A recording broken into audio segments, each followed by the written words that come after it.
อมหน้าป้าพร้อมกันสั่งว่าไว้ในเขาโตตอนมานั้นอำเลยอยากเย้าเมืองใต้เฮาอ่อ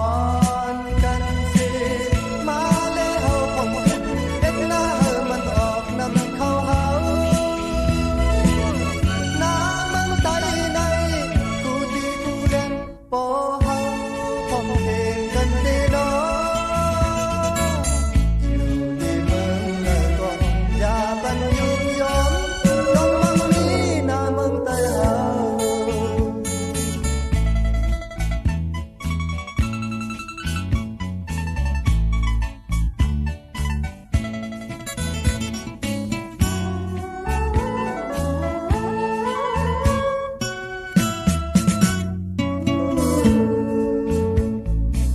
เมืองเลี้ยงมาเยาเสียงนกหมอปันชิงพลเจ้าหน้าเมืองใต้เฮา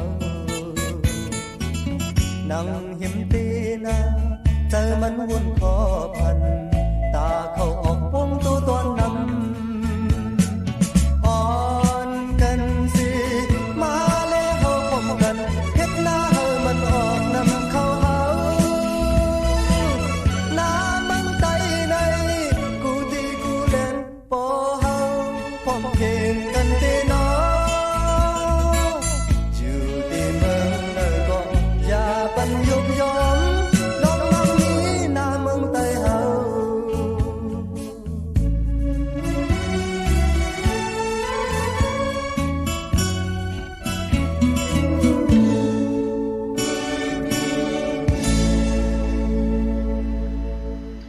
มาสูงค้ามาสูงถึงพี่น้องผู้ถ่อมยินเฮาเขาผู้ก่อผู้ก้นผู้ดีผู้แหลนไหนคะเนาะอ๋อครับในวันเมื่อได้ไหนก็ทบยาการด้านข่าวใจออกเทแถงวันหนึ่งในคะเนาะดีในรายการทำตราและเปิ่มก้นทางเฟซบุ๊กไลฟ์ส่วนตัวข่าวใจออกเทไหนครับก็เป็นนั้นในวันเมื่อได้ไหนก็เป็นวันดือเศร้าของแทงหลายๆก็อยู่ในขนมปลาดังขาวใจองเทในค่ะอ๋อค่ะก็เป็นนั้นในวันเมื่อไหร่ในก็จะได้ว่าค่ะละเนาะผ้าอุ้มไว้ฝนก็ตกไว้ในก็แบ่งค่ะเนาะมาเพราะว่าดีใจกันยาวในก็มาถ่อมด้วยในรายการทำตราและเปิ่นก้นที่ทาง Facebook ของขาวใจองเทในค่ะเนาะก็อันด้านสุดในก็ยินชมขอบใจถึงผู้ถ่อมยินผู้ปันแห้งและผู้มีใจศีลใจธรรมใจธรรมตรากันผู้เจ้าผู้ก้นนะครับในวันเมื่อได้ในก็อยู่ที่ส่วนโตข่าวใจของเทเสก็ย้อนตรงตักเฮ็ดก็พี่น้องผู้ถ่อมยินเอาเขาในรายการในค่ะเนาะบางชื่อก็เตอ่ำด้านถ่อมมือเหลียวบางชื่อก็เตเปิดถ่อมกำดืนถือในก็เป็นสังฆะข่าวใจของเทก็ยินชมขอบใจถึงผู้ถ่อมยินผู้ปันแห้งและผู้มีศีลมีธรรมเขาผู้ก็ผู้คนอยู่นะครับ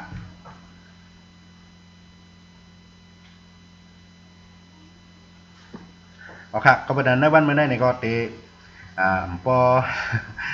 อปันยาวครับเนาะก็ลาดกว่าจอมหนังไทยมันกึ่งงามกันตั้งนำตั้งตัวมันในค่ะว่านะบางปอกเพราะว่านำก็ปอกเข้มเพราะว่าโตนำหนาในก็ปอกใส่หนังเก่าในค่ะเนาะก็เอาเป็นว่าลองตั้งอันตีเตมาอุกกันในวันเมื่อในรายการทำตราและเปิ่งก้นก็เตมีอยู่หมอก2หัว2คอในค่ะเนาะอันตั้งสุดได้ก็เตลัดในรองตั้งของพุทธศาสนาของเฮาก็เปิดสั่งเลยวัดไหว้หายกว่าในเมืองอินเดียในค่ะเนาะอันนั้นก็ในเมืองกะลาในค่ะเนาะอันนี้เตเป็นหัวข้ออันตั้งหัวข้อที่2เตเป็นรองตั้งอันเกี่ยวกับว่าโกนเฮาค่ะกูก็ในค่ะเนาะนั้นก็เตกูก็หรือกูก็หรือในแต่ก็ฮู้ไรหนังเก่าค่ะนะว่าก็เปิดสั่งแลซ้ำเกี่ยวหางเครื่องเฮ็ดหางเฮ็ดผางในนั้นขนาดเนาะก็บัดนั้นได้ป้อได้มาลาดว่าเฮียงแลโกนเฮาเกี่ยวสงหลอกหางเครื่องหางผางอันนั้นก็มันเปลี่ยนจอมสภาวะของเมืองโครงการ5อันนั้นก็เปลี่ยนจอมหนังเอาฟิงยามอันเฮามาเยืองกันเอาก้อย5นี่ลองในค่ะเนาะ2นิ้ว2หู2ลองนะครับก็อันด้านสุดได้ก็เสียงเพลงความของปีใจสายเมาอันนั้นก็ปรุงสายเมาเฮา นี่ก็สุดเสียงกว่าเย้าในคะเนาะข่าวนาเมืองใต้ก็เฮามันกึ่งงามกันจ้อมหนังสภาวะอย่าสีอุตุข่าวมือเหลวเป็นขิงเฮ็ดไทยเฮ็ดนากันในคะเนาะเอาค่ะโคขออันด้านสุดนี่ก็เพื่อว่า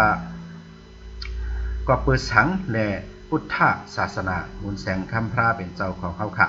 ไล่วัดไหว้หายกว่าในเมืองกะลาอันนั้นก็ในเมืองอินเดียในคะเนาะดังนั้นตีมันลูกตีเมืองอินเดียเสจังได้เพมาตังปวดเฮาอยู่ในคะเนาะก็เป็นในลองตั้งอันในคติแสดงกว่าย้อนไปว่าพุทธศาสนาของเฮาค่ะในคะเนาะมีมาในคาวตัง2เหง5ปาก63ปีในคะเนาะพอมันนับจอมหนังปีเดือนวันยามมื้อเดียวนะครับก็เปิดสังเลยมันซ้ำไรวัดไหว้หายกว่าในเมืองอินเดีย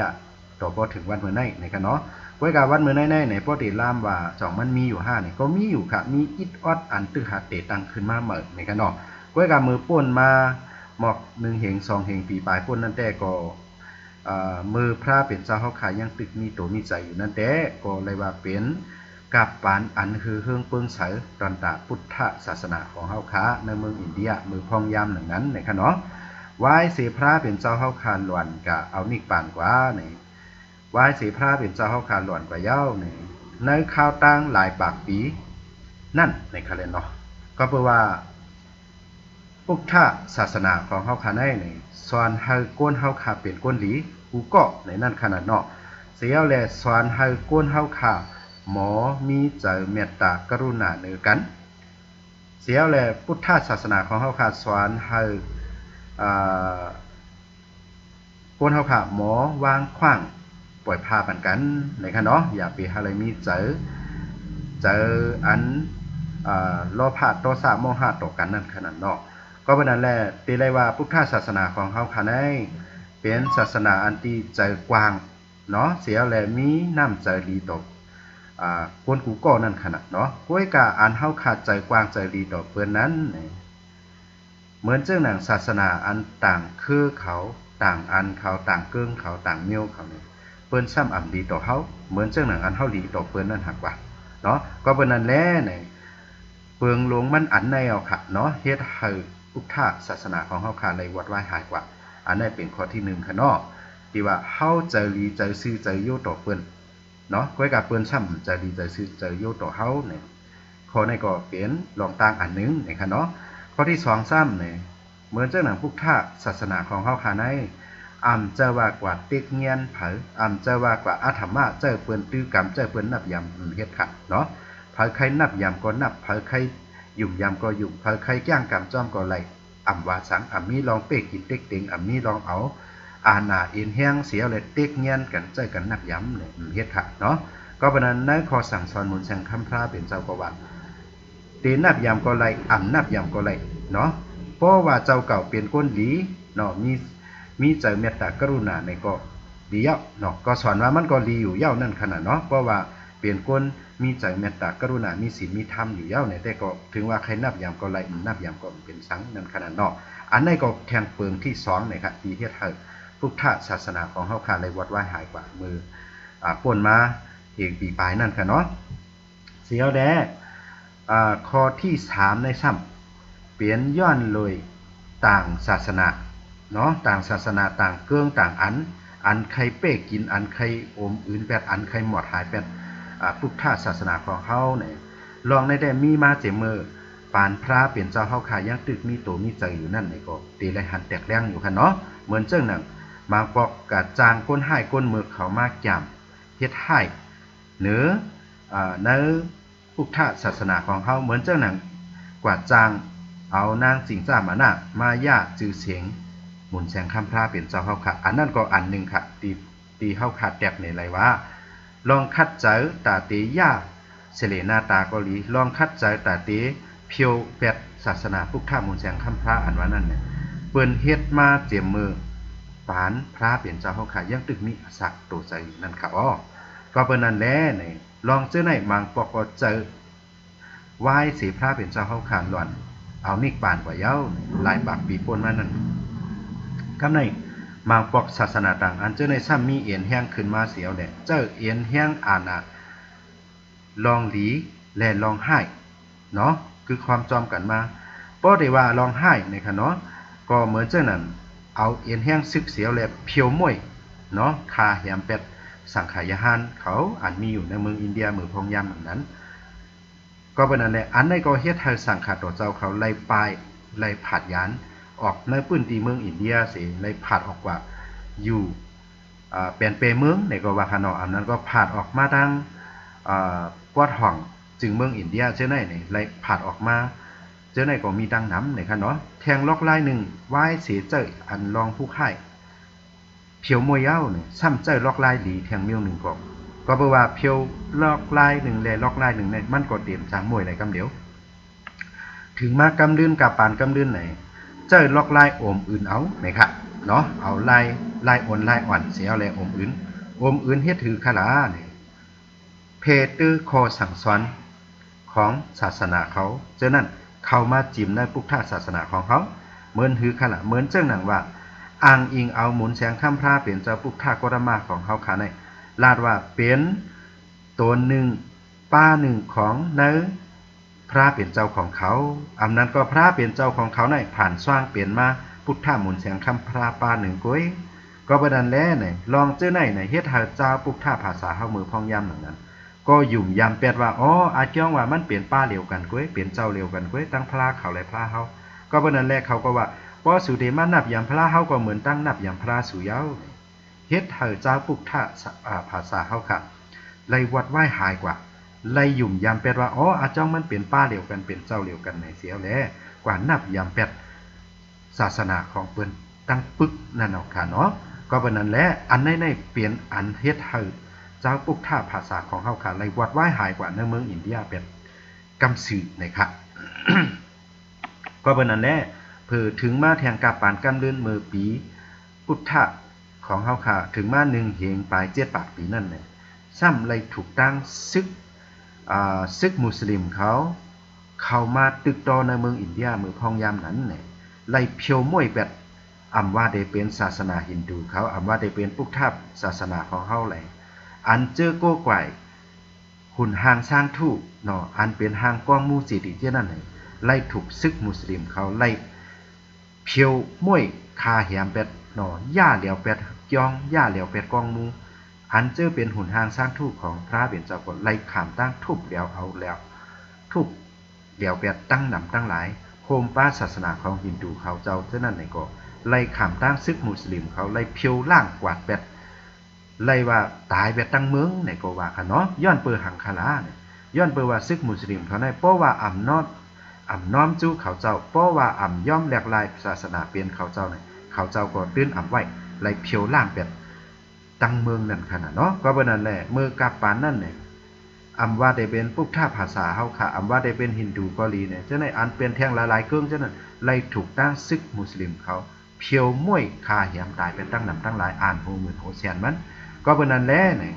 แล้วพุทธภาษาของเฮาค่ะซ้ำตั้มไว้คอสั่งและคอสอนไว้ตีสั่งขาต่อเจ้าเขากำสือแลจังไล่เปลี่ยนมาว่าเพราะว่าสั่งขาต่อเจ้าเขาเมี่ยวเนี่ยก็ป้องว่าคอสั่งและคอสอนพระเป็นเจ้าเจ้านั่นเนี่ยก็ไล่หาลายกว่าจอมหนังอันตีสังขายหันเขาเจ้านั่นค่ะอ้อลัดซื่อๆมันไหนเหมือนเจ้าหนังตีจั่นจอมหลวงพุทธศาสนาของเฮาอันมีไว้อ่อนตั้งสุดในมือพ่องย่ำหนังนั้นตีจั่นจอมหลวงนาลันทานั่นเนี่ยก็ไล่ถูกตั้งซึกมุสลิมเขา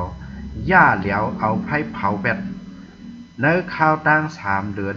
ไผ่ยังวัดไล่นะคะเนาะก็เป็นนั่นแหละอันนั้นก็เป็นสักเสหลักฐานอันหนึ่งว่าพุทธภาษาของเขาค่ะญาเพียวม่วย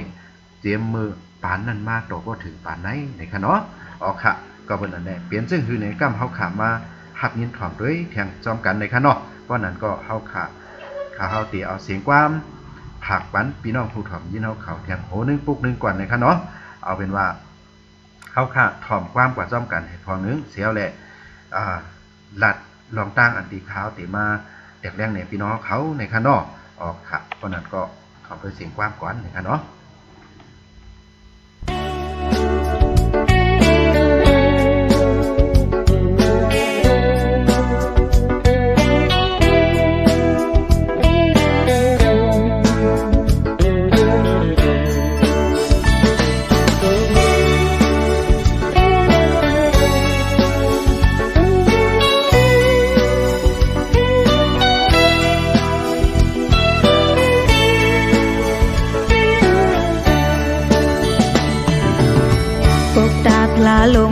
สั่งสอนไว้เมืองกวนในป้อไข่กันเย็นใจเฮาละต่างเป็นกิเลสาลองลับสิลองอำลีในกว้างลอดเฮาไหลเสกรรมก็ตมาพลาลงเฮาสั่งสอนไว้เมืองกวนในป้อไข่กันเย็นใจเฮาละต่างเป็นกิเลสาลองลับสิกามาธรรมากว้างลอดเฮาไหลเสกรรมต้องไว้อยู่ผู้ยามเป็นคนมาจะนอนปานแก็บกำหนึ่งทุกลีมีเปเฮาลืมเอาลองอำลีในกว้างลอดอยู่ไหลเสกรรมทุกลีเมืองย้อนสู้เอาสุดต้องเที่ยวเฮาถึงพรนิพพานอย่าไปเฮามีความจานผิดโลงถูกลีไล่ต้องเอาลองอำลีในกว้างลอดเฮาไหลเสกรรม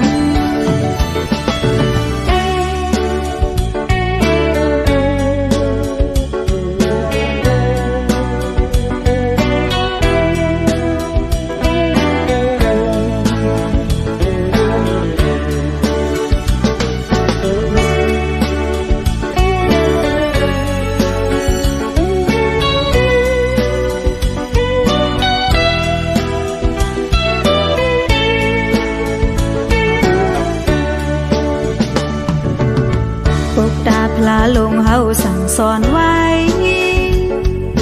เมืองกวนในป้อไข่กันเย็นใจเฮาละต่างเป็นกิเลสาลองลับสิลองอำลีในกว้างลอดเฮาไหลเสกรรมก็ตมาพลาลงเฮาสั่งสอนไว้เมืองกวนในป้อไข่กันเย็นใจเฮาละต่างเป็นกิเลสาลองลับสิกามาธรรมากว้างลอดเฮาไหลเสกรรมต้องไว้อยู่ผู้ยามเป็นคนมาจะนอนปานแก็บกำหนึ่งถึงลีมีเปเฮาลืมเอาลองอำลีในกว้างลอดอยู่ไหลเสกรรมทุกลีเมืองย้อนสู้เอาสุดต้องเที่ยวเฮาถึงพรนิพพานอย่าไปเฮามีความจานผิดโลงถูกลีไล่ต้องเอาลองอำลีในกว้างลอดเฮาไหลเสกรรม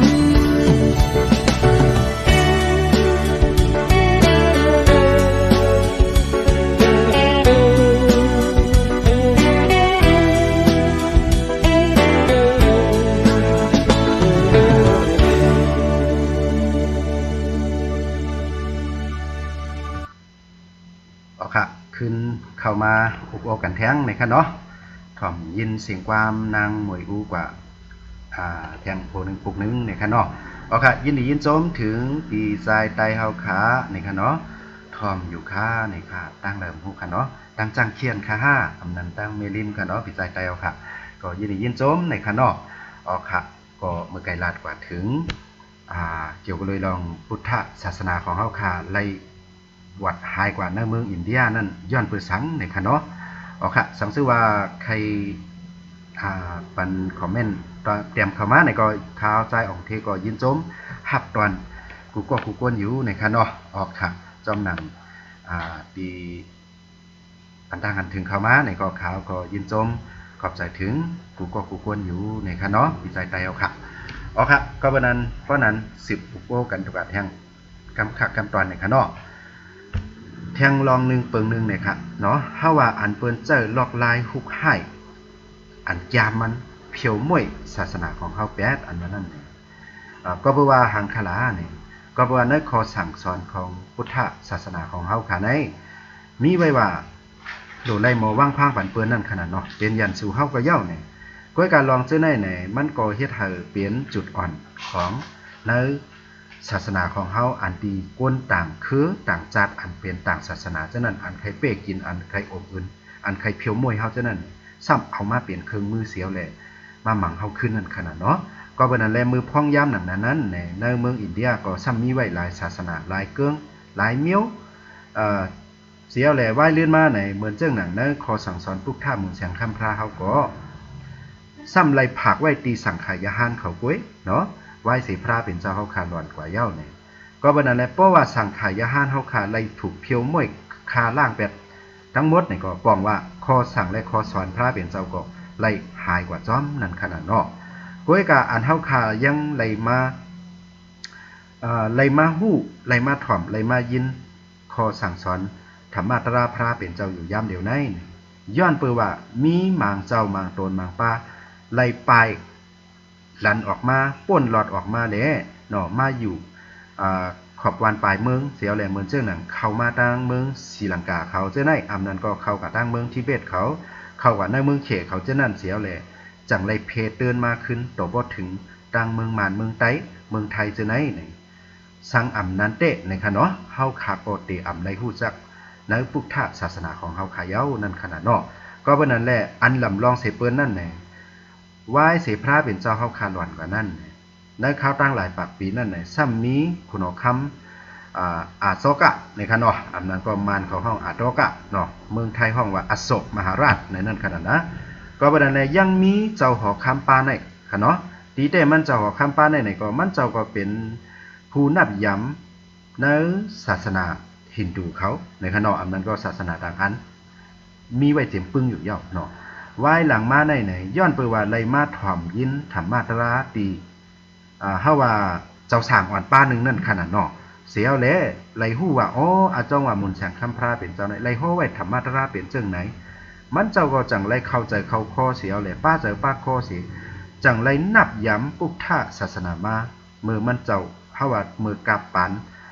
คนคำซอการในขนาดนอกไว้เสียนั่น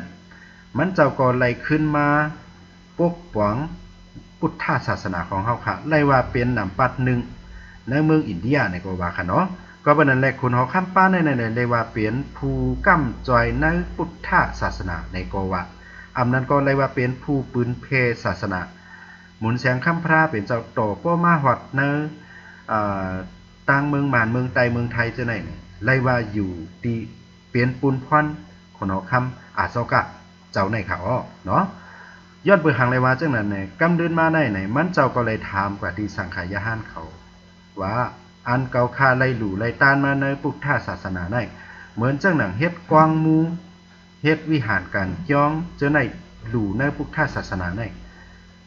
อ่านหมื่นอ่านแสนมันค่ะเนาะเหมือนเจ้าหนังเซาหมักหินอันมีไว้ในเมืองกะลาเมืองเดียวในก็ไล่ว่าเป็นลักษณะเป็นพังหางตีมันเจ้าไล่ปืนผ่าว่าเกาค่ากับถึงมีอาณาถึงกันเลยก็มันเจ้าที่ปกตังรักเสาหินอันได้ไหวกุฏิในคะเนาะก็เป็นนั้นแหละในไหว้หลังเสว่ามันเจ้าเลยถามสังขายหานว่าอันเกาค่าดูต้านมาในศาสนาไหนจ่องเกาค่ามีกุศลน้ามุนอยู่5เนี่ยก็ว่าคุณฮอข้ามอาโศกาในโปติว่าเปลี่ยนคุณฮอข้ามตีเมือกผมเมือกเต๊กๆอ่ะเฮียงเลยว่าจังนั้นค่ะล่ะเนาะก็ว่าเป็นเจ้าฮอข้ามตีว่าหุบชิมไหลหวานเมืองทั้งหมดนั่นขนาดมือพ่องย่ำหนังนั้นในเมืองอินเดียในมือปานพระเป็นเจ้าเฮาขาเช่นนั้นในเกาหลีเลยว่าเปลี่ยนไว้หลายเมืองหลายเติงหลายจึงเปลี่ยนหลายอันไว้หลายจุ้มไว้หากว่าในเมืองอินเดียนั่นค่ะเนาะเหมือนเจ้าหนังเมืองกอสลาเขาเกาหลีเมืองหมากะท่าเขาเกาหลีเมืองเวสาลีเขาเกาหลีเจ้าไหนอันนี้ปลูกแดงเลยค่ะเนาะอันนั้นก็เมืองวัดจีเขาเจ้าไหนเนี่ยมันอ่ำจะเมืองเดียวกันค่ะรู้เนาะเปลี่ยนไว้เมืองเก่าเมืองใหม่เนี่ยไว้เสว่าคุณเอาคำอาโศกะเจ้าในขึ้นมาเป็นคุณเอาคำยาวในเมืองอินเดียเนี่ยมันเจ้าไรตึกแปดหมายถึงว่าตึกหุบยึดแปดทางมันเปลี่ยนเมืองเหลียวนั่นหากว่าเนาะตั้งเมืองเสียงในอินเดียตั้งหมดในกูบอกในมันเปิ่นก็เต็มห้องว่าอินเดียนั่นขนาดเนาะก็ตีห้องเป็นจืดแทงต่างเมี่ยวเหมือนจะห้องเมืองเก่าเมืองมาเพื่อเหมือนหนังว่าพอเมืองกอสลาก็กอสลาพอเมืองหมากะท่าก็หมากะท่าเนาะพอเหมือนเจ้าหนังเมืองอย่าสเกียวเขา อันนั้นก็เมืองหนังเมืองพระเป็นเจ้าเขาเนี่ยตีเลยว่าเป็นเมืองกะปิละวัดนั่นขนาดเนาะก็ตีเป็นเมืองผังเมืองมันไว้ ไว้เสียคนเอาคำอาเจ้าก้าในขึ้นมาเย้านี่ก็มันจะมีเอียนแห้งอาณาตับซึกเต็มทนเสียแหละมันจะหุบยึดแบบทั้งหมดอะค่ะเนาะในเมืองอินเดียในก็บ่ได้นั้นมันจะอะไรคาแหมกวนในอ่านหมื่นอ่านแสนอ่านล้านมันเหมือนจังหนังเมืองกะหลิงคะในคะเลยเนาะกะหลิงกะเล็ดในขยโนเพราะเปลี่ยนความใต้เฮาว่ากำลือในมันเจ้าอะไรมาตึกเมืองกะหลิงกะเล็ดในอันห้องว่ากะหลิงคะในคะเนาะตั้งไทยเขาห้องกะหลิงคะแน่ย้อนบ่ว่าเมืองอันในมันมีเอียนแห้งตับซึกก็กัดเขียนเนาะปลายตึกเขาก็เขียนกะหลิงคะในคะนะก็บ่ได้ในคนเอาคำเจ้าก้าในไรตึกอ่านเดือนมันค่ะเนาะอ่านเดือนอ่านปีมันนะคือพอได้เอาเป้อะไรในเมืองกะหลิงกะเล็ดอันไหนเนาะพอได้ว่าเมืองอันไหนมันเป็นเมืองพลาเนี่ยก็พอได้ลาดมาความสื่อในจัตกะของพระเป็นเจ้าก็เป็นเมืองของปู่พามค่ะเนาะปู่พามอันว่านั่นในอันดีกว่าย้อนเอาลูกใจของเจวิชันนั่นค่ะเนาะเป็นเมืองอันนั้นเนาะค่ะเนาะก็บ่ได้ในเมืองอันนั้นมันมีเอียนแห้งตับซึกกัดเขียนนาดเลยแหละในคุณเอาคำเจ้าก้าในก็เลยตึกเตตึกว่าเอาต่อปอเป้ไรนั่นขนาดเนาะเพราะว่าเป้ไรในเมืองกะหลิงค่าเย้าในก็กาเป็นก้นอันเป็นภายเมืองกะหลิงค่าในอ่านแสนอ่านล้านมันครุดว่าได้เป็นซึกว่าได้เป็นก้นเมืองเพราะว่าเป้เย้าในก็กาเป็นก้นเมืองนั่นแหมแบดหมดค่ะพี่น้องเขาว่นด้วยค่ะล่ะแตบคอก้นเนี่ยชามเลือนก็ไปเย้าในครับว่าเจ้าซึกมันแตบนั่นค่ะนะแตบจนเพราะว่าเป็นเลือดตั้งเมืองเนาะว่ายนั่นไหนมันก็เลยคูบยึดแบบชิมไหลตั้งปัดปื้นเมืองอินเดียนั่นขนาดก็เลยว่าเป็นเจ้าของข้ามป้าแนวค่ะอันเฮ็ดให้เมืองอินเดียไหลขึ้นอย่างเหมือนสูงป้าขึ้นมาตกบ่ถึงวันเมื่อไหร่นี่กำเดินมาหิวเลยว่าจังนั้นไหว้เสมันเจ้าเลยมาถ่อมยินธรรมราติเจ้าสร้างวันป้าเหลียวกล้วยเนี่ยมันก็เลยว่าเอามีเจอเจตนาศรัทธาในธรรมราพระเป็นเจ้ากว่านั่นขนาดนอกไหว้เสว่ามีเจอเจตนายุ่มยำในพุทธมนต์แสงคำพระยาวเนี่ยมันเจ้าก็เนียดมาเฮ็ดตั้งดีกู้โศมันเจ้าก็เนียดมาขับขึงนั่นคือว่าป้อเตเปวดเปตามอันเจ้าเก่าและเฮ็ดมานั่นขนาดนอกก็เป็นนั่นแหละคนเอาคำเจ้าการในเจ้าว่าก้อมกล้วยมันไหลแหมอันเปลี่ยนซึกเจ้านั่นเหมือนหนังพี่น้องมันเจ้าเนาะพี่น้องมันเจ้าเนี่ยก็มันเจ้าไหลแหมขึ้นนำเต้ๆนี่ครับก็เปิดหางเลยว่าจังนั้นค่ะล่ะเนี่ยเมื่อหนังลูกคนเอาข้ามในมันมีหลายก้อค่ะลูกเนาะอันนั้นก็คนเอาข้ามป้าหนึ่งในมันมีเมมันหลายก้อค่ะลูกก็วันนั้นแล้วมันเตมีลูกเมหลงเมน้อยมีทั้งน้ำนั่นขนาดคนเอาข้ามอาจจะการในซ้ำมันก็ซ้ำมีมันก็ซ้ำเป็นลูกคนเป็นลูกเมหลงหากว่าเนาะน่าจะชื่อมันก็วันนั้นแหละมันเจ้าก็ถูกตั้งอันเป็นปีเป็นน้องมันนั่นหิมอาณากันใครขึ้นมาเป็นขุนนั่นขนาดเพราะว่าหิมอาณาในก็เลยตึกกันขึ้นก็กลายเป็นป๊อกกล้วยกามันตึกกับตึกมาเหมือนเด็กคนเอาข้ามอาจจะกะเนาะเพราะว่าตึกเป้เอาไหนก็กาเป็นปีเป็นน้องนั่นไหนก็ยอบมาเสียงก็แยมแบดหมดค่ะเนาะอ่านปากมันขนาดแต่ว่าก็สองก็ค่ะอันเป็นคือเจ้าคือจอมอันเป็นคือเหมือนเรื่องหนึ่งว่าเป็นลูกแทงปอได้ปอเร็วกันขนาดก้อยกามเจอเมเดียวเนี่ยเฮ็ดจึงหือแหมอันว่านั่นเนี่ยในสัตตกาพระเป็นในคอสัตตกาก็ลาดไว้อยู่เนาะในธรรมะตรากาเฮ็ดมอคางลงเนี่ยครับพี่น้องเขามอคางลงเนี่ยเหมือนหนังพอเฮาถอมด้วยได้มือหนังอันเฮาใกล้หันเปิ้นเตรียมไว้จอมหางจอมผาจ้องอันมือหนังมองอะไรนั่นฮักว่าเนาะก็เปิ้นนั้นอันไหนเปิ้นเฮาว่างานลายปีน้องนะครับงานลายปีน้องหิวคั่นล่ะเพราะว่าเฮ็ดหมอคางลงยาวเนี่ยต้มน้ำเดือดๆครับพี่น้องเขาคนเอาข้ามป้าในเฮ็ดในคั่นนะพอต้มน้ำเดือดแล้วก็มัดอันเจอเป็นปีเป็นน้องมันนั่นปือลงกว่านั้นหมอน้ำไม้นั่นเอาครับมันให้มันหมึกหมอกกันนั่นครับคนเอาข้ามอาจจะการในคั่นนะก้อยกาถึงว่ามันเตะให้เตะหมึกหมอกกันนั่นเนี่ยว่ายเดินมาเผื่อว่าอะไรถ่อมธรรมะตราพระเป็นเจ้าเย้าเนี่ยก็ลูกตีคอสั่งสอนอันไหนเสมันเจ้าจังไรยุ่มยามาอาจ้องว่าอะไรเฮ็ดบวชวิปากกะอเปียดหลงเย้าก็วันนั้นมันเจ้าก็ใครขึ้นเมเกลิดเหมือนจึงหือขนาดนั้นคอสั่งสอนมูลแสงข้ามพระเป็นเจ้าได้ว่าเขาเฮ็ดก็มันขามนั่นขนาดนอกก็วันนั้นมันเจ้าก็แนดเฮ็ดขึ้นการดีกู้โสหน้ามุนหนังคือว่าโปเตเปไรวดต่ำของมันเจ้าอันเฮ็ดต่อปีต่อน้อง5อันเฮ็ดต่อเนยันสู่ผู้เขียนอันมันไหลตึกต่ออุบันอุเมืองมาจังนั้นไหน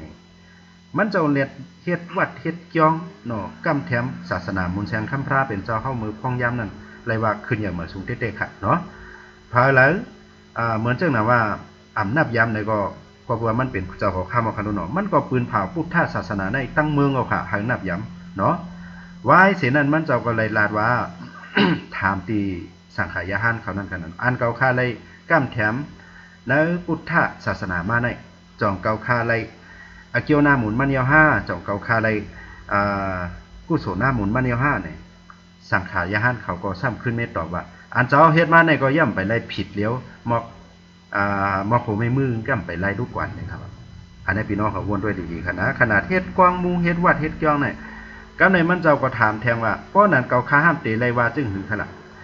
ปองว่าอย่างขนาดมันเจ้าถามเนี่ยมันจะว่าไล่ได้มันจังกว่านั้นเนาะมันว่าจองเก่าค้าไล่ยางเข้ามาเนอเสียนตังอันตีเฮาฟังว่านิกป่านนั่นขนาดเนาะอันนั้นก็เฮาว่าเสียนตังอันตาเตเข้าวัดถึงในสุคตินะครับว่าปกติรัดความซื้อมันก็สังฆาเขาก็ว่าเจ้าย่ำไปไล่เข้ามาเตะๆนะครับว่าหลู่มอกกันได้ก็แต่มันก็ไปปองสังนะครับเพราะว่าเฮาใครไรเหมือนเจ้าหน่ะว่าเฮาเหยียบยางเข้ามาลองกัดเหยียนในตรงวงศาสนาได้เนี่ยเจ้าเฮาเตไรเอาเจ้อเงินหือใครเจ้าเฮาได้เข้ามาหาทำการศาสนาลูกก่อนจังตีไรว่าเฮาเข้ามาหาการศาสนาเตะๆในครับว่าเนาะก็บัดนั้นแลในกำเดินมาเนี่ยมันเอาลูกใจลูกยิงมันกันเนาะลูกใจลูกยิงของเฮาค้ำอาเจ้าการในคณะเข้ามาเฮ็ดเป็นสังขายาหันในพุทธศาสนาของเฮาเสียอะไรกำเดินมาในอันลูกใจของเฮาค้ำลูกยิงของเฮาค้ำอาเจ้าการในค่ะเนาะเป็นก็อันที่ว่าปืนเพศศาสนามาถึงเมืองมานเมืองไต้เมืองไทยจะแนวค่ะกำในเผื่อว่าไหว้เสนั่นในค่ะเนาะเฮาว่าเจิ้งจางหางหอมันเจ้าไหว้เดินมาเนี่ยก็ซ้ำถูกอามาตย์มันเจ้าขึ้นหิมอ่านอากขึ้นเสียวเลยแหมแปดคนของคำอาจเจ้าการในขณะเนาะเพราะเป็นเจ้านั้นเย่าเนี่ยอันเป็นลูกลางนางเมมันเจ้าเจออันติวาไล่ออกมาเป็นสังขายาหันในก็เลยปลายค่ะเนาะเพราะว่าปลายมาเย่าเนี่ยปลายมั่งเลยขนาดปลายมาอยู่ดังเมืองสีโหศรีลังกาในขณะเนาะเสียวเลยจำใครมาปืนแพร่ศาสนาลูกตีเมืองสีโหในเสียวแล้วจังไกปืนเพมาดังเมืองมานเมืองไทยเมืองไต้ต่อพวกเขาถึงย่ำเดียวสังเจ้อว่ามีขุนเอาคำปาในสังเจ้อว่ามีเจ้อเงินหือใครขุนเอาคำอาจอกาในเฮาขาก็ยังเต็มในหู้ยังเต็มในถอบคอสั่งคอสอนพระเป็นเจ้าเฮาขาต่อก็ถึงย่ำเดียวนั่นขนาดนอกก็เตไลลาดว่าย้อนเพื่อว่า ความดีของอำนั้นก็เพราะว่ายังตึกกัดกาว่ายังตึกมีเนื้อเลือดของขุนเอาคำอาจอกาในขนาดไล่ปืนเพศศาสนามุนแสงคำพระมาถึงในหูเฮาในอกในใจเฮาต่อก็ถึงวันมื้อนี้เลยว่าเปลี่ยนนำตอนพรดีของคุณเอาคำอาจอกะเจ้าในค่ะเนาะก็บัดนั้นแหละในโปมาโดยในปืนเตะว่าคุณเอาคำปาได้เพราะได้ว่าหมึกก็หมึกเนาะให้ก็ให้อำนั้นกัดแขนก็กัดแขนเนาะกำลืนมาเนี่ยก็เลยว่าเปลี่ยนผู้ปืนเพศศาสนามุนแสงคำพระเป็นเจ้าต่อบ่ฮอดมาถึงในอกมาหัวใจเฮาค่ะกูก็กูกวนนั่นขนาดเนาะเอาค่ะป้อนั้นก็ถามด้วยเสียงกว้างแทงของนึงปุกนึงก่อนค่ะเนาะขาย้อนกินน้ำกำค่ะเนาะ ลาดนับก็เหมือนทางว่าห้ามใครเฮือน้ำไว้ก่อนค่ะเนาะออกค่ะ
ค่ะ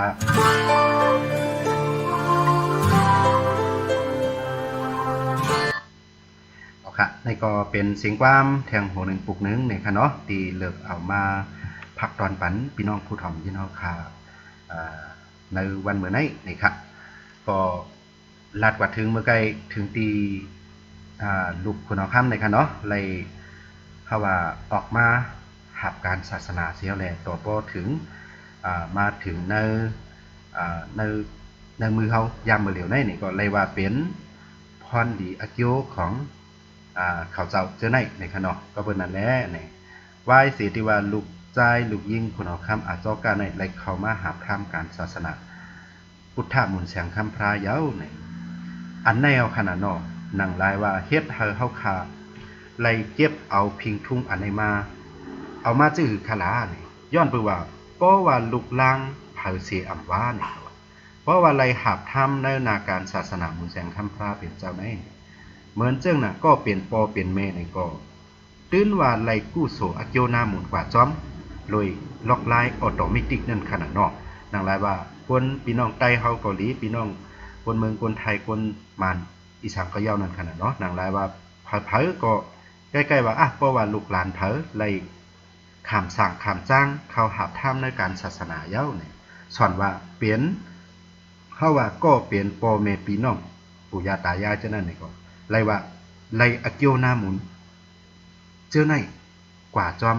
อำห้างนั่นขนาดเนาะก็วันนั้นแหละนี่ป้ายหยุ่มยำอันไหนนี่ก็ไล่ว่าลูกตีกันไหนมาครับเนาะก็วันนั้นแหละนี่บางเจ้ามาก็ว่าเฮาคาหลูๆตานๆเฮาคาเฮ็ดสร้างๆเจ้าไหนนี่มันมีพรดี5นี่ก็เจ้าหนังเก่าขนอกอันนั้นเฮาว่ามันเป็นความอย่างขนาดในฐานะที่เจ้าทอดเจ้าเมียดเขาอุกต่อคุณหอกคำนั่นขนาดเนาะว่าเมียวอันที่ว่าเจอคือคุณหอกคำอันวันนั้นย้อนไปว่าเขาก็มีอูหมุนพุงเงามีอาณาเต็มทนในแล้นี่นางคือเขาเจ้าพ่อตีไล่ทับปารมีเพศปารมีกว่าแท่งในสังขารตัวเจ้าเขาก็ไล่ลาดปันเชิงไหนก็เพราะนั้นแหละไหว้เสียไล่ลาดปันข้อความเชิงไหนย่อไหนคุณหอกคำอาจเจ้าการในก็เลยว่าเตเลยว่าขนาดเป็นภูมิกู้โสหน้าหมุนในกอใจในขนอกอันนั้นก็เป็นภูมิวดอเปียดตั้งนำตั้งหลายในกวาดในขนอกก้อยกามือพองยามคนอคำอาจอการในตึกมีอาศักอยู่นั่นพุทธศาสนาของเฮาคันในเฮือเฮืองเปิ้งใส่เตะเขามือยามนั้นค่ะนะตาเตว่ามีเหมือนจึงหือขนาดก้นอันที่เข้ามาในศาสนาเสียแลมาเฮ็ดจืมใจเหมือนจึงนั่นอันเฮาคาหันยามเดียวอำว่าได้เป็นเมืองมานเมืองไต้เมืองไทยจังไหนนี่ก็เป็นกาปานคนเอาคำอาจจะกาตึกอยู่แต่อันไหนตื่นว่าตายให้กำเดียวค่ะเนาะเพราะว่าเข้ามาเป็นสังขายาห้านเย้าเนี่ยมันเจ้าก็ใกล้ๆทัดนั่นขนาดเนาะอันความไทยของเฮาสังขายานาเนี่ยนะเพราะว่าทัดแล้วผู้หลายอ่ำเฮ็ดจอมในโควิดเนตราต่อเจ้าในเด้บอกว่ามือพองยามนั่นค่ะเนาะก็บอกว่ามีกวนหวานกวนเมืองในเพราะว่านับยำนำหน่ะเย้ามีศรัทธาป้ายอยู่ยำเตรียมทวนเย้าในอ่อนกันดูต้านนั่นขนาดเนาะเพราะว่าลูต้านนำในก้นในก็ฮู้กะบางเจอก็ใครเข้ามาหาปลายหมักมีบางเจอก็ใครเข้ามาหาเหมือนชื่อหึงขลักมาเฮ็ดเล่งต้องนิ่งๆเอาศาสนาใน อยู่ไว้เปิงหน้ามันนั่นหักว่าเนาะก็เป็นนั่นแหละอันก้นอันที่เข้ามาในศาสนาโดยลองมีเจตนาศรัทธาเต็มทนก็มีตั้งนำก้อยกะแทงตั้งนำก็ซ้ำมีอยู่นั่นก็อันที่ว่าเอามาเฮ็ดเป็นนาเตอตาตีหากินเล่งต้องตาตีหาป้ายมักมีนี่ก็มีตั้งนำก็เป็นในเมื่อปานคนเอาข้ามอาซอกาเนี่ยมันเจ้าก็เลยเพียวมวยแบบเจอในตั้งนำเก่าค่ะเนาะเจออันเป็นสังขาปลอมเขายาห้านปลอมเขาเหมือนเจ้าหนังใครเข้ามาเหี่ยวอะไรหากินเล่งต้องนั่นขนาดเนาะก็เพราะว่าศาสนาอันเราเสียมว่าเหมือนหนังศาสนาพุทธะมุนแสงคำพระเป็นเจ้าเฮาคาในนี่ก็ว่ามันถึงตีกำลืนม้าเนี่ยครับว่ากำลืนสุดกับป่านกำลืนสุดมันขนาดก้นในเตยุ่มย้ำคำนั้นก็เจริญว่าขลักกำลืนในเตะกลมจังเหมือนขยโยเนาะลาดผิดเป็ดอินเพราะว่าถึงมากับปานอันที่ว่าการดูการต้านในนำหรือเปื้อนออกเนาะถึงถ้าว่าถึงจุดสูงสุดมันเย้านี่ตีเฮ็ดทางศาสนาของเฮาครับวัดไว้นะครับก็แม่นเตะค่ะเนาะเหมือนหือขลักเพราะว่าถึงกับปานที่ว่าเปิ้นก้นดูก้นต้านนำหน้าเย้านี่ก้อยกะซ้ำมีก้นแก้งก้นกำค่ะลูก เพราะว่าหลูๆต้านๆนำในฮู้กากวนอันเตเข้ามาหาป้ายหมักมีหามากินจ้อมในศาสนาก็เตมีดังนำจังค่ะยื้อขละก็เพราะว่าอารูเปิ้นอ่อนกันหลูอ่อนกันต้านอ่อนกันนับยำนำหนาวเนาะฮู้คณะกาปานเมื่อเร็วจ่องได้เปลี่ยนจึงนั้นหือเนี่ยพี่น้องเฮาจำบวชโดยทัดโดยขนอกว่าเพราะว่ามันถึงมาว่ากาบหลูกาบต้านในเต็มตีสูงสุดยาวในแด้เตเฮ็ดให้ศาสนาเฮาในเสื่อมลงเนาะอันนั้นก็วัดมันเตวัดลงบ่อยลงกว่าติ๊กๆนะครับก็เพราะว่าต้นใจเฮาซ้ำอำพึกนั่นขนาดเนาะอำจ้างอำกรรมอำเฮ็ดเนาะก้อยกะเฮาก้อยกลุ่มทรงว่าดูติ๊กๆเว้ยหมดเนาะเจ้าอันฮ้อมันก็หลูฮ้อผายว่าฮือหลูเฮ็ดการตาหน้าติ๊กๆเว้ยเนาะการศีละการภาวนาการสมถะการสมาธิการวิปัสสนาเนี่ยฮ้อพอฮ้อมื้อละก็ฮ้อว่าการตาหน้าโลเฮ็ดตาหน้าติ๊กๆเว้ยโลลูโลต้านติ๊กๆก็เพราะนั้นพอฮ้อจังไหนติ๊กๆก้นก็ได้ดูติ๊กๆเนาะต้านติ๊กๆบางเมียวห้ามไปเสิร์มีเสิร์กี้มันแทงว่าชื่อป้อหลูอันนั้นเตไลอันไหนป้อหลูอันไหนเตไลอันนั้นอาเกียวหน้าหมุนมันเตเปลี่ยนเจ้านั้นเจ้าไหนในขนาดเนาะกับในก้นอันหลูมันก็ย้อนบ่ใครไล่ให้จังได๋หลูนั่นขนาดนะก็เพราะนั้นมันนำใจร้อนแกนมันเอาหักว่าก็เปลี่ยนจังนั้นกันนะก็เพราะนั้นแลในปกโกโตก้นฮอมันก็ก้อยกว่าฮอให้เปิ้นหลูไว้ขนาดเนาะก้นอันหลูว่าหลูว่าทางน้ำอ่ะหัวบ่มีเงินมีคำก็ควักหลูไว้ควักตากไว้ไหนป้อว่าไล่สั่งสอนโดยการย่างกรรมเนาะพวกเฮาสั่งสอนแค่ว่าลาดแค่ว่าคือเปิ้นหลูเมียเหลียวนี่แหละอันนั้นจำติถึงกับปานอันที่ว่าศาสนาเฮาขาดเตวัดวายลงยาวพอมาด้วยกับปานเมื่อเหลียวก็บ่ใครเปิงกันเฮาค่ะเนาะด้วยขะกว่าด้วยตีแล้วก็เหมือนทางว่าเนาะใครมองใครเซาๆไว้เนาะเพราะว่ากับวัดกับจ้องว่าบางทีในเปิ้นก็สอนเตะสอนวานของเก่าค่ะเปิ้นก็โฮปานของค่ะนะเหมือนเจ้าหนังบางทีอันในห้อมเลยวางกันค่ะเนาะบางวัดบางจ้องเปิ้นก็โฮปันดีอยู่ลองการแจ้งการศีลการธรรมลองการเฮ็ดการสมถะสมาธิลองการวิปัสสนาจังได๋เปิ้นก็ลาดอยู่ค่ะเนาะก้อยกะมันมีกำเกนั่นขนาดเนาะอันลาดกว้างจังไหนอันสั่งสอนจังไหนบางวัดบางจ้องซ้ำกว่าด้วยค่ะละมันเหมือนหนังเป็นอองตั้งขายไปแล้วค่ะเนาะพอมาด้วยมือเดียวค่ะนะเหมือนหนังในเมืองไทยเนี่ยอันในห้อมเลยวางเพิ่นค่ะเนาะมีกูเมียวขายกูเมียวในวัดนั่นค่ะนะเนาะอำว่าเตเป็นหุ่นหางก้นก่ออำว่าเตเป็นลักไพรอำว่าเตเป็นอโศอจุนบางปอกเป็นกันต้อยๆคาราเนาะเป็นไม่ปิดไม่ปอดเหมือนหางเครื่องอ่างกาก้นไว้ก็มีเนาะบางปอกก็ขายเป็นหางลูกอ่อนกุมารทองว่ากุมารทิ้งว่าเป็นหางเจ้าปอเจ้าเมอันนั้นมีหมดเนาะอันไหนมันเจอเป็นในข้อสั่งสอนพุทธศาสนาเย้าค่ะเนาะเป็นการหาป้ายหมักมีเนาะเพราะว่ากวาดวัดนี่ก็โหลได้เฮ็ดตาหน้าเว้ยเนาะอันก้นโฮก็โฮแค่ว่าโหลเฮ็ดการตาหน้าเว้ยพอเฮ็ดการตาหน้าติไรเมืองผีติไรเมืองสางติไรถึงอาเกียวหน้ามุนติไรอันนั้นอันไหนนี่คั่น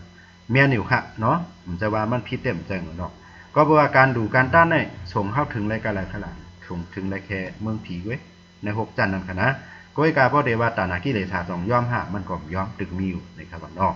เอาเป็นว่าเพราะว่าถึงกับปานที่ว่า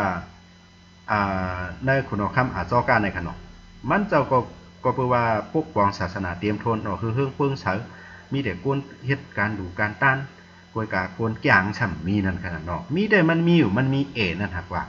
เพิ่นถึงกับปานที่ว่าคุณธรรมยาชิมอานาบ่เป็นกับปานเมื่อเดียวว่าเนาะเปิ้นเป็นความเหมือนหนังเมื่อเดียวในเปิ้นฮ้องว่าชิมอานาในขนาดเนาะมีคนต่างก็คาแหมเพราะว่าใครซิมอานาก็โหลแหมคนเอาข้ามมันตายเพราะว่าแหมตายยาวเนี่ยก็ปุดขึ้นหางขึ้นเป็นอมตะตามใจมันขึ้นเองก่อนเนาะขึ้นแหม8คนเอาข้ามอาซอกาเสียวแลปกตังขึ้นคนเอาข้ามแทงกาบนึงเพราะว่าขึ้นมาคนเอาข้ามก็เหมายาวเนี่ยมันนับยามเอาคารุปุกท่าภาษาเพราะว่านับยามแล้วเนี่ยก็กาเป็นสังขายหารเพียวมวยแปดหมดเนาะเจออันปลายหลอดก็หลอดเจิมปลายหลอดก็ตายนั่นคั่นน่ะมือพองยามนั่นหั่นเนาะก็เป็นอันแรกมือหนังตนไม่หย่องคำอันที่พระเป็นเจ้าเฮาคาเลยของตราเตเงามันนั่นตีในมือพุทธกายาในค่ะนะอันเป็นเมนางมันเจ้าเนาะเมนางของคนเอาคำอาซอกาแนวค่ะเปลี่ยนโกนมาคุดแบดเนาะเจ้าลูกน้องตะเปตับซึกมันเหี่ยวเลยมาคุดแบดโกนแบดหักมันเนาะเอาน้ำไม้เอาน้ำเดือดมาถอกนะครับอันกล้วยกะอันเฮาหั่นอยู่เมื่อเร็วแน่เนี่ยกล้วยเป็นหน่ออ่อนมันขึ้นอีดอ่อนนึงกล้วยค่ะนะอันที่ว่าเป็นจื้อพันธุ์มันตกหลวนไว้อีดนะฮักว่า ตนอันที่ว่าอันเมื่อปานพระเป็นเจ้าเฮาคันนั้นแต่ญามีของคนเอาคำอาจอการแนวค่ะกวนเป็ดเนาะถวยเป็ดปังเป็ดเอาอะเนาะย้อนเปิดหังเลยเฮ็ดจังนั้นขนาดย้อนเปิดมีนางมันเจ้าแนมบ่นว่าคนเอาคำเอาเนี่ยมันสนใจเฮานี่ครับว่ามันได้สนใจ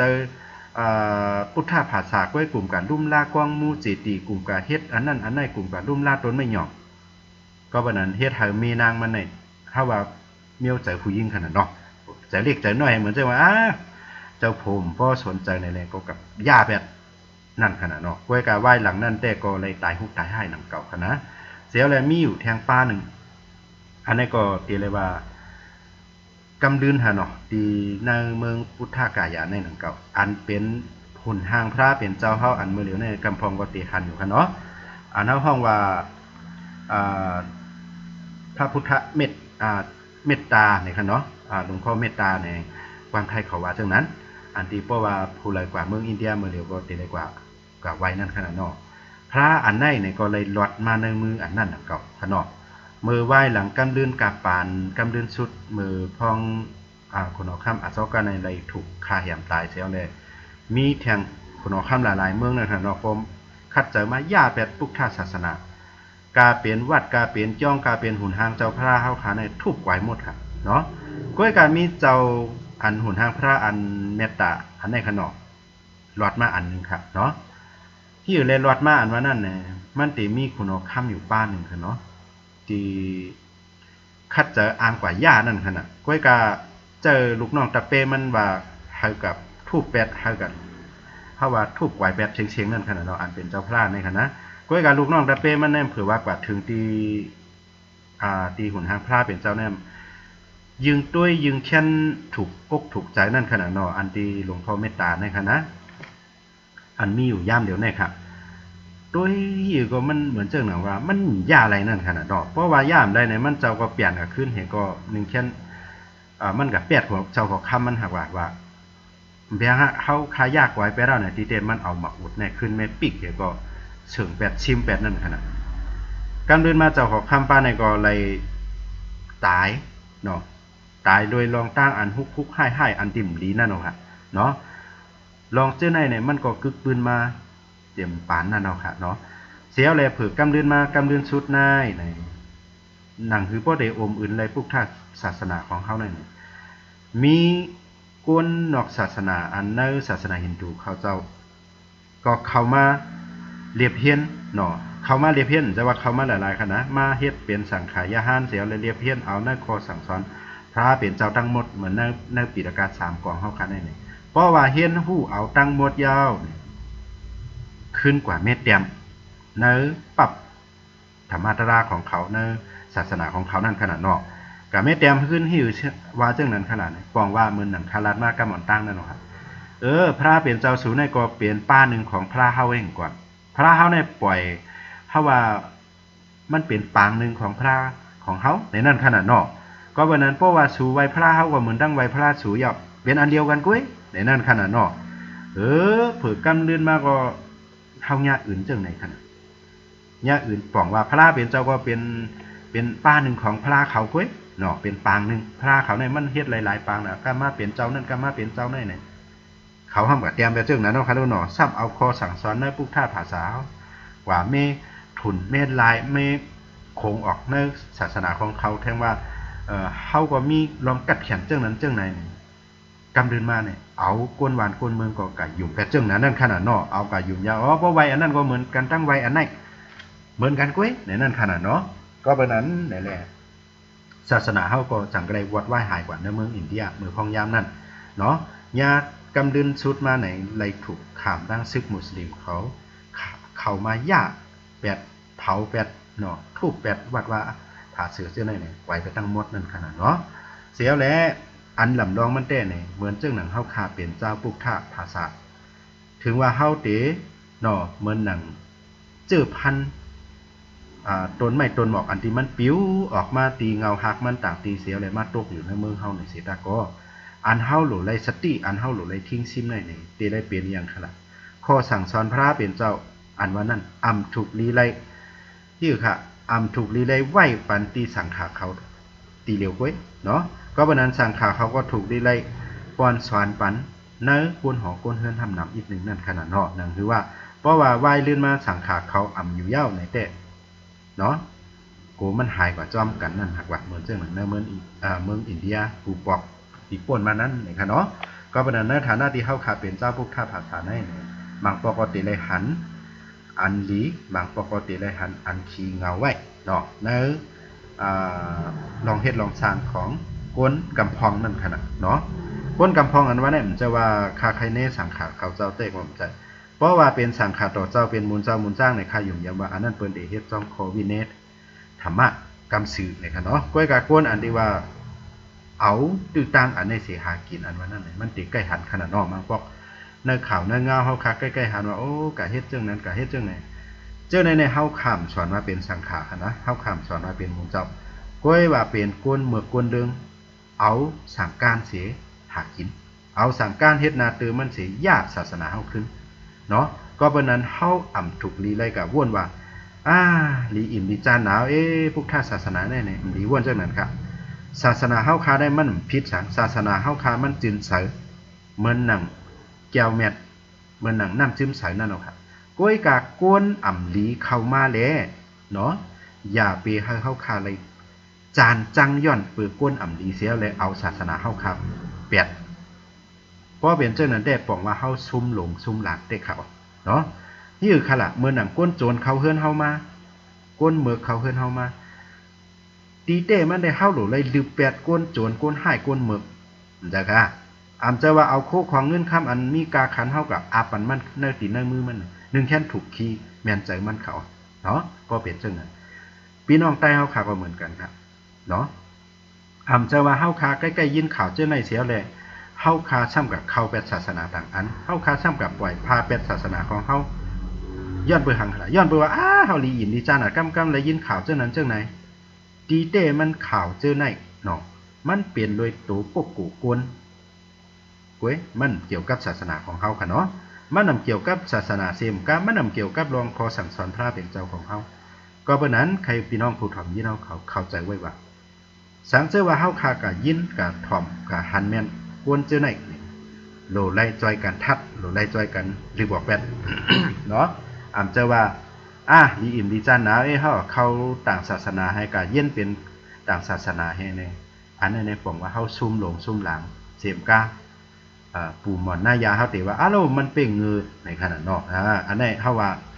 บางเมียวบางรองอันปู่หมอนหน้ายาเฮาบ่แม่เฮาอ่อนตื้ออ่อนกรรมมาในแล้วพุทธศาสนาของเฮานี่มันเป็นเส้นตั้งอันเตออกม่วนป่นไหลมันเป็นเส้นตั้งอันถูกแม่นอันไหนค่ะเนาะมันแตกนึงในรายการสื่อค่ะอำเจว่ากะยุ่มยำเอาเนื้อปับเนื้อยำอำเจว่ากะยุ่มยำเอาจ้อมหนังอันเปิ้นฮ้ออันเฮาฮ้อเนาะเจ้าค่ะมันทัดรายการสื่อตีโตตีใจเนาะป้อมยุ่มเฮ็ดด้วยป้อมยุ่มจามด้วยเนี่ยพระเป็นเจ้าตื้นสั่งสอนไว้จึงนั้นนั่นขนาดเนาะก็บ่นั้นแหละแล้วศาสนาพุทธมนต์แสงคำพระเป็นเจ้าเขาค่ะถึงว่ามันติวัดไหว้หายกว่าในเมืองอินเดียนี่ก็เฮามันมาเพตือในเมืองหมานเมืองไทยในเมืองไทยจะได้อีกก็ข้ายุ่มยำว่ามันเปลี่ยนน้ำต้นพรนี่มันเปลี่ยนกู้โศกน้ำมนต์ของเฮาขายาวตีเลยทบยาในพุทธศาสนามนต์แสงคำพระเป็นเจ้าในนี่ไรว่าเกิดมาก็อ่ำซุ้มจัดซุ้มปานนะคะเนาะ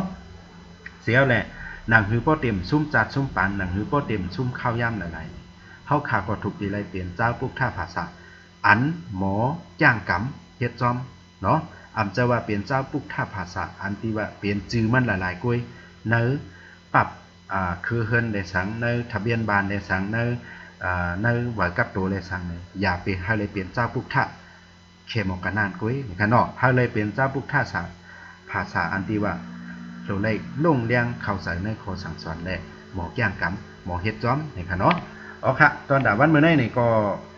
ข่าวใจของเทก็เด็กกึดหรือไว้หมกกันได้ก่อนนะครับเนาะก็วันนั้นแหละในตอนตาวันเมื่อไหร่นี่ก็ย้อนสู้ปันพี่น้องผู้ถ่อมยินเฮาขากูก็กูก้นกูเจ้ากูตนกูปาเจออันมีศีลมีธรรมก็ดีเจออันตึกเป็นผู้ขัดใจแก้งกับศีลธรรมตราก็ดีเนี่ยตัวใจซองเปิงให้กัดจืนเย็นใจคงไปกันกูก็เสกรรมเสียแหละปึงอิงกลุ่มคุณหมุนเงาพระตราสังขะปอเมเสียสมาเนี่ยก็อะไรจอยกุบของปัน ผู้ถ่อมยินเอาค่ะกูก็กูก้นเฮาอยู่ลีกัดเย็นหลอกลอดกลางยานเพศเขียนกูร้องไหนค่ะเนาะตอนตาวันมื้อไหนข่าวทรายออกเทเหมือนสุงคา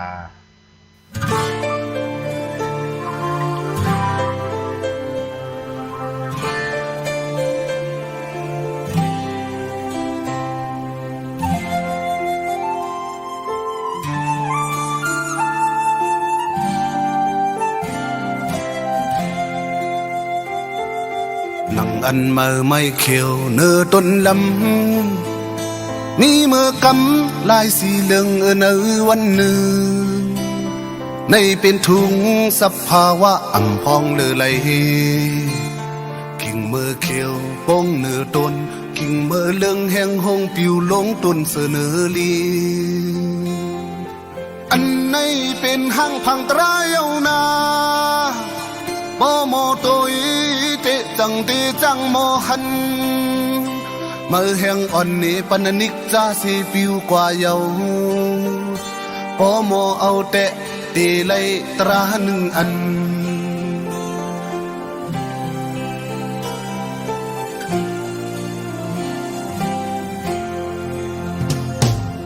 นังอันเป็นภาวะปันสังก็ลายไว้ลื่นสุดเลยอับโตเป่าปันลินเมืองในเป็นทุงลองเตลูกอ่ำพองเลอไหลหนุ่มเยาว์ตีเท่าต่างเป็นเข้าอ่ำหึงวันหนึ่งกลวันจอมส่งที่สางแค่อันในเป็นห่างพังตรายเอานาโอโมโตยเตจังเตจังโมหันก็เสียงคำนี้ปันสังขราสีปนกว่าเยาโอโมเอาจึงตีได้ตราหนึ่งอัน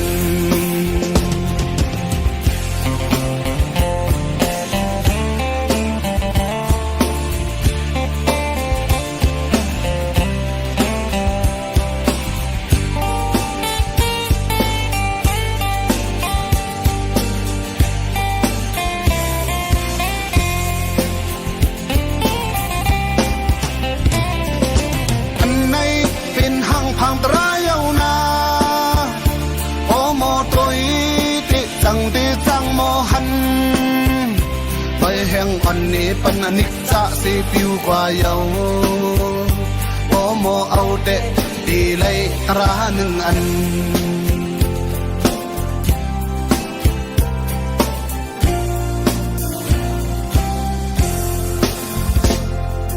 นังอันเป็นภาวะปานสังก็ลายไว้ลื่นสุดเลยอับโตเป่าบันลินเมืองในเป็นทุงลองเตลูกอ่ำอุบเบิงเลยหนุ่มเย้าตีเท่าต่างเป็นเขาอ่ำหึงวันหนึ่งกลวันจอมส่งที่สางแค่อันในเป็นห่างพังตรายเอานา